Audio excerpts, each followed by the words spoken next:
with that, folks, we are at what would we would say is like the last in-season video for the season. Seahawks against the Rams. Uh, Obviously, with the NFC, the West as it is, it's set in stone. The Rams are first; they clinched it. It will be us, no matter if we win or lose. Then you have your Cardinals and your 49ers. How you doing, Kanal? You good? You doing okay? Yeah, I'm doing good. First and foremost, we should say that our thoughts and prayers are going out to the folks in New Orleans because that was Hmm. absolutely tragic. I haven't seen nothing like that in a long time. It was just horrific. Um, I think that's what's first and foremost on everybody's mind right now. Oh yeah, no yeah. Prayers out to the families and friends and all of that out there. Definitely tragic indeed. Yeah. All right, let's go into it. Well, Rams are on top in this case, and that's who we facing up next. So I mean, Rams with the Seahawks. We could win and both have the same record, but they win. They won the NFC West off Mhm. of the strength of victory tiebreaker. So no matter what happens in this final game, it is what it is. Yeah. So Card. I if you mean, want to cards. just Cards really had a chance to get us in there, didn't they? But they kind of fucked us in a game that we didn't really play. damn it, Kyler threw a pick from the 5 yard line or something I crazy just like gotta that. say, damn it, Oliver, your team. Yeah, no. Yeah, I mean But that game ended 13. The Rams won that game 13-9. It was kind of a boring game. No, I mean I can't say that with a straight face after watching the Hawks and Bears game. But I mean the Cards really had a chance to make it interesting coming into Week 18, but they just couldn't see it through. and we love the 49ers being last as always. Oh yeah, that's always great too. Um, Oh, they'll have a pretty high pick this upcoming for this upcoming draft, but otherwise you got Cardinals and 49ers are up there. I know they have their final games of the season, but I think the Cardinals even announced that they're playing Joshua Dobbs at quarterback. It's pretty much like there's no point. yeah, Let's see what you got in your backups and stuff. And speaking of backups, for the Rams and Seahawks game, as we're going to kind of talk about the preview in this video as well, um, since there's not really that much to say, since there's not much on the line for the Seahawks here or the Rams, it's really just the Rams are playing their backup. So for me, I want to see Sam Howell in a full game at this point. yeah. I mean the only thing I really want is a good momentum. You want to keep that momentum going. This season has been about growth. I mean, we thought we could have done something. Maybe just it's that naive hope that we as football fans have that the Seahawks could do something, and they definitely did show some growth. So, Hmm. especially on the defensive side of the ball, I think what the team is planning to do is throw their starters out there just so that maybe they can get their milestones on their contracts. Hmm. Show the players that you got their back. I think the players will back you if you back them. So Don't get I injured though, please. yeah no serious injuries please because that is a huge that'd be a huge setback going into next season, which is what we really should be thinking about. Right. Um, but yeah, as long as you can put your players out there, let them try to hit their milestones, and then maybe in the second half come out there with Sam Howell. I think that's what you got to do here.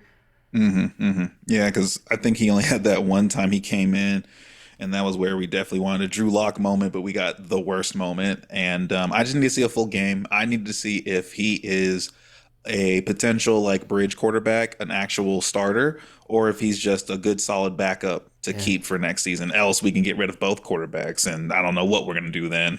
I mean, I think that's what we're gonna have to do a video on that on what we think the off-season moves are going to be because obviously, as being eliminated, the Seahawks have their I mean, they're already thinking towards that. I mean, some of the stuff that obviously sticks out is like you said, the quarterback situation. Tyler Lockett's contract is another situation to keep an eye on Yep. because he holds up a lot of money. Talks about DK because he's not playing like a wide receiver one, albeit he did have a couple injuries this season. So looking at that. Even our running back situation, I mean, nobody can doubt that Kenneth Walker is our guy, but he missed, I think, 5 or 6 games this season. Hmm. You can't, I mean, Kenny McIntosh and Zach Charbonnet did pretty good in his stead. Oh yeah. So, I mean, even like a bell cow situation, or what do you call it, a stable situation with the running backs, but even in the coaching room, offensive coordinator, that's going to be a huge topic. So we're going to have lots to talk about in this offseason, I think. Oh yeah, for sure. We're definitely. I hope we have growth and we can find a way. I think we at the one thing with McDonald this season has been really good in If it's a mess up, let's fix it right now. Man, We may, next man up because we got rid of who we needed to get rid coach of. We coaches let included, go man. of. Oh yeah, coaches included. You have to hold everyone accountable, not just the players. Don't get it twisted. I know there's some players where it's like, man, that one player, but you have to also think on the coaching staff, the front Like a office. Tomlinson. We're gonna like. I think there's a lot of things to talk about in this upcoming like off season and stuff like that. And at the very least, no matter what happens in this game with the Seahawks and Rams, besides like wanting no injuries, I want to see all of our backups. I want to see more Jake Bobo, like all, wide receiver depth as it is. I need to see who can fill in for Tyler Lockett. I need to also see defense. I think defense. I am content with where our defense is. I know there's some things we need to fix, but defense, I love the growth over there and would love to see more growth. But it's really on that offense. I just want to see more from all the running backs, all the wide receivers. And I think at this point we already got to see almost every offensive lineman at this point. So we even We got had to so like many all of our combinations out rookies. there, dude. Yeah, man. And I don't know. Let's just end the season off right. Man, And otherwise, if you told me that we could have a chance to go double digit wins and have a chance at playoffs and stuff, and our defense is not in the bottom part of the league by the end of the arguably season, arguably like top five defense over the last second yeah, half of the season. I mean, I will we take played some that. good teams in there too. I think Bills and Green Bay were in Yeah. there, including But those we held the games. Vikings down like it was literally just man, it was such a close game with the Yeah. Vikings, man. I'm gonna So, I'm gonna throw. I'm not sharing my screen with you, but let me throw a tankathon up here really quick just to mhm, lay off the picks. I mean, Seahawks are like our pick order situation, at least for us. mhm, Seahawks are arguably in the worst position to be in, which is they're not in the playoffs and they have the worst pick out of the tiers, and so we're sitting at 18 right now.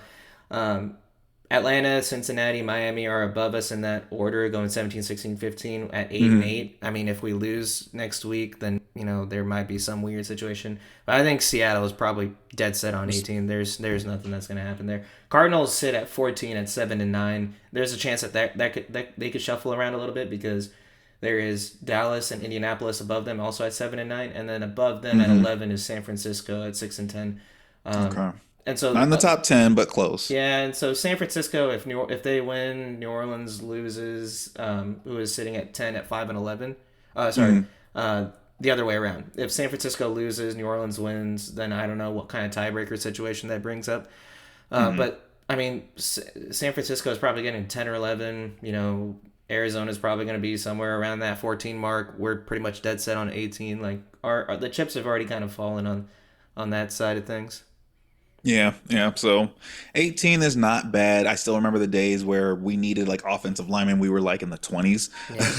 Yeah. We get into the playoffs and then we get out. So at the very least, 18 is still doable. I think it's just BPA, when we get to that and all that. But I think that's a potential to have a trade down like we haven't seen in a while. So more picks as always. But otherwise, I have nothing else to say. Just hopefully we get to just see some more backups for the offense. Let Gino sit. I mean, he's done enough for this season. I don't know what else you need to do in this final game. So that's just kind of where I'm sitting, and I am proud of my Seahawks at the end of this season, no matter what. Only just because like they fought and they've messed up. They've fixed things. They fought, and you have to at least say all of our players have heart. That's all I I can't have. doubt that, and that's for sure. I mean, I think we're gonna do a season in review, and you can't doubt that every player out on their field gave it their all. And I think we do have things to like hold on to. Like I'll say this: you can tell the impact of a coach by what happens when they leave, right? Like Kalen DeBoer for the Huskies left. I mean, obviously, an Mhm. entire like 10 or 11 players went in the draft that year too, but the team isn't the same. Mike McDonald left the Ravens. I think the Ravens have a pretty similar roster that they Mhm. did last year, and that defense has dropped off like considerably. Whereas you could say that our defense, with the pieces that we got a good mix of young talents, players like Leonard Williams getting unlocked and going to a next level. We Mhm. got we got reason to be optimistic going in the future. It's just, can we Oh get yeah. all the? It took a while for us to figure out special teams. How many times did they have to muff a kick before? And then we just picked up a guy off the streets. I think we picked him up off like somebody's practice squad. and Yeah. automatically we're like, oh, we got a special teams returner now. We Like could we we could can have just be, returned. We could yeah, just return a ball. we don't have to make it annoying. And so Oh man. there is things for us to be helpful for. Mike Hmm. McDonald's first head coaching job, things are he's going to learn. You see these kind of things, the man management aspect of it. There's you can be the most brilliant tactician that there is, but you got to know how to coach. Coach humans. We got a lot to be Yeah. hopeful for, I think. And also, this is also a nice thing. Win or lose with this upcoming game, he'll have a winning season Yeah, as his as as a a first year in head coaching. rookie head coach. Yeah, that's nothing to decry. That's nothing to dismiss right there. Exactly. Yeah, So, yeah, that's all I got too. all right. Well, hey, to everyone out there, thank you for watching. Like, subscribe, leave a comment on what you think, how you think the Seahawks went and did this season, and look out for our next video. Peace. Peace.